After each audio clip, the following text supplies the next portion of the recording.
Hola, ¿cómo están?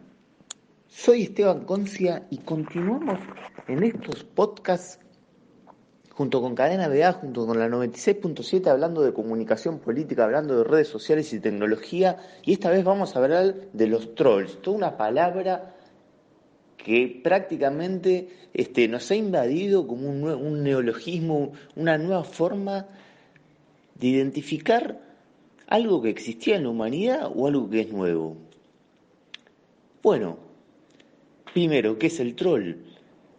El troll es una cuenta de red social que no está asociado a un usuario humano, o en todo caso, que esconde su verdadera identidad humana. No tiene un nombre y apellido, no está identificado con una institución, con una organización, sino que construyen un nombre de usuario de fantasía, como se le dice en la jerga comercial a las marcas, un nombre de fantasía, y a partir de allí comienzan a operar. ¿Cuál es el peligro de esto? Y bueno, que en lo digital y en las redes sociales, muchas veces, al ser tan masivas y al tener escasos procesos de regulación y de autocontrol, pueden generar distintos males. ¿Pueden ser muy peligrosos? Sí, claro. Pueden ser muy complejos de utilizar. A los trolls se les suma la fake news, que son noticias falsas, que no es una noticia mal dada por un error de investigación o por suponer tal cuestión, sino que es una noticia adrede, falsa a propósito. Es decir, tiene una estrategia, tiene un sentido de deslegitimar algo o a alguien mediante una información inventada.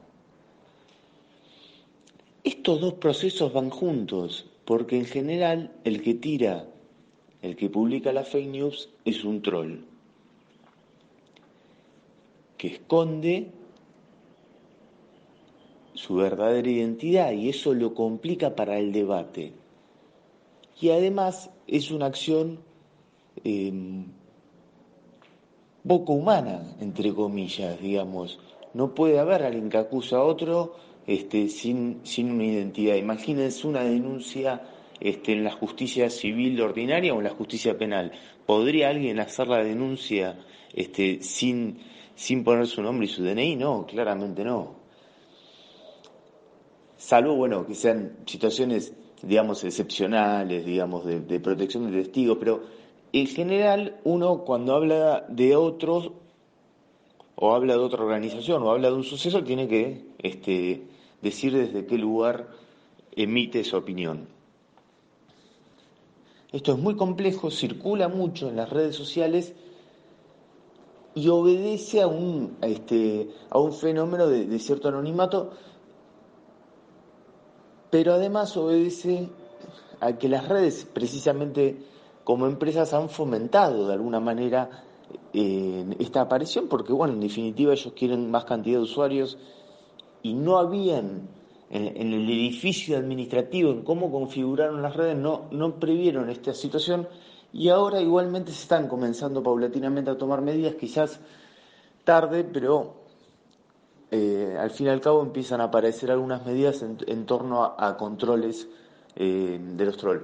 Ahora, un punto que tiene que ver con lo que está pasando también en esta época de pandemia y con muchas ideas de carácter conspirativo o negacionista, esto de negar que hay un virus, de negar que mata, de negar que hay que cuidarse, bueno, toda una serie de teorías disparatadas, pero que también circulan, son porque algún troll, por ejemplo, del partido de Macri, que los ha usado muchos, o de las derechas que lo usan habitualmente, fogonean esto y generan una corriente de opinión, no solamente, sino porque en la sociedad argentina hay ya instalada, ya está instalado socialmente diversos procesos que tienen que ver con discriminación, con negar la acción pública, con teorías conspirativas, además con visiones racistas, elitistas, clasistas, discriminatorias. Eso en la sociedad argentina está. Entonces, ¿qué hace el troll? De alguna manera recoge ese sentimiento social ya instalado, lo publica y le da visibilidad y trabaja en que se haga viral.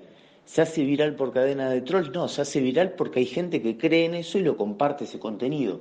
Y además, ¿a eso qué se le agregan? Bueno, que el algoritmo de la red social, de Facebook, por ejemplo, ¿qué significa el algoritmo? Es decir, las reglas que hacen que a vos te aparezca una publicidad, una publicación recomendada o que te aparezca, cuando te aparece, bueno, este podría ser un buen amigo tuyo, agregalo, digamos. Eso tiene que ver con un algoritmo que indica de alguna manera que hay coincidencias en gustos, en intereses y en comportamientos. El algoritmo entonces lo que hace es que va generando microcomunidades pequeñas o medianas comunidades de intereses, de gustos y de comportamientos que se empiezan a hablar entre sí. Entonces, claro, ese discurso conspiracionista, negacionista, empieza a crecer y empieza a tomar volumen como una espiral de crecimiento.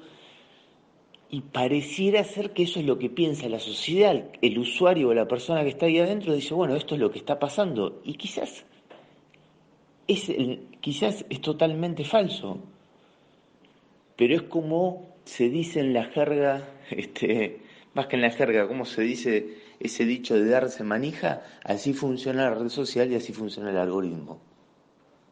¿Qué es lo preocupante de esto?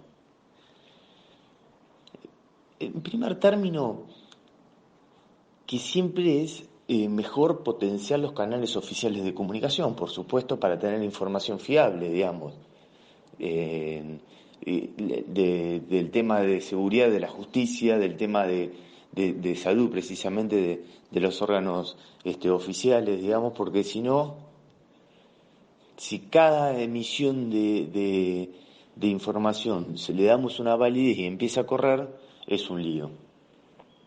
Entonces, corremos el riesgo de ir desvirtuando y ir creando los escenarios de posverdad, es decir, donde pareciera que no hay una verdad, sino que hay miles de interpretaciones posibles y bueno, y eso es un lío y eso es un desarme de la organización social que se tiene que dar una ciudad, una provincia o un país. ¿Esto es necesario regularlo? Sí, claramente. ¿Los trolls y las redes sociales son los culpables de todo este proceso? No. O mejor dicho, no necesariamente y no son los únicos. Vuelvo a lo mismo, hay un sentimiento en la sociedad arraigado o en sectores de la sociedad que hay que trabajar mediante la educación, mediante la cultura, mediante el diálogo, mediante la comunicación, de ir desvirtuando mitos y de ir desarmando ese discurso del racismo, del elitismo, del clasismo, de la negación de lo público, del yo me salvo solo. Todo eso, todos esos discursos, esas posturas, son la base sobre la cual se erige la acción de las cuentas falsas en las redes sociales. Una cuenta falsa podría decir tal cosa errada, más que errada, digamos, volviendo al concepto de fake news, algo a propósito, algo que lastime, que lesione al otro, pero si la otra persona o el otro sujeto está bien visto, posiblemente todo eso no circule. Quiero decir, no hay que echarle toda la culpa a las redes sociales, sino que las redes sociales recogen un sentimiento ya instalado y lo potencian, lo organizan, lo dinamizan, le dan forma, le dan lugar y crean unas plataformas y un escenario. Las redes sociales, claro, facilitan todo ese proceso, son el lugar especial para eso, porque es el lugar donde hoy la política y los pensamientos se hacen públicos, es el lugar por excelencia, donde además participan millones de argentinos cada vez más. Prácticamente ya estamos llegando a un 80% de uso habitual y cotidiano de redes sociales.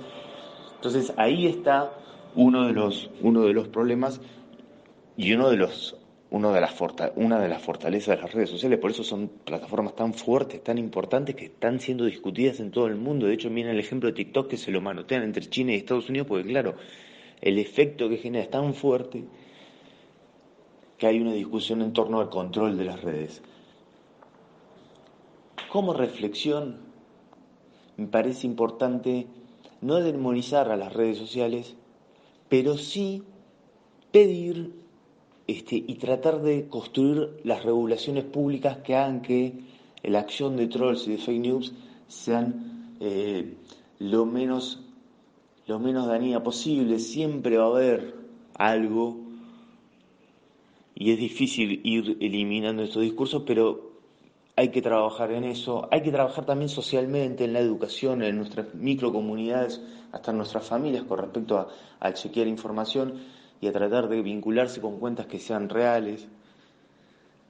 Pero sobre todo hay que definir estratégicamente que necesitamos consensos más amplios en la Argentina con respecto a la democracia, los derechos humanos, la información, la comunicación, la salud pública, para que no puedan circular estos discursos tan dañinos que niegan incluso, por ejemplo, el COVID. A mí una cuestión muy tremenda, que a uno a veces es entre cierta lástima por la situación y cierta situación de que descree que pueda ser posible, pero sí, está pasando eso, hay un porcentaje de la sociedad que esto lo está planteando. Entonces me parece importante que a la vez que las redes sociales profundizan este proceso, también la sociedad tiene que generar sus propios mecanismos para que estos discursos elitistas, racistas y clasistas no funcionen, no circulen. Es fundamental esto porque hace a el imaginario social, hace a la cultura de una sociedad y en definitiva hace a las medidas que se tomen, las medidas públicas,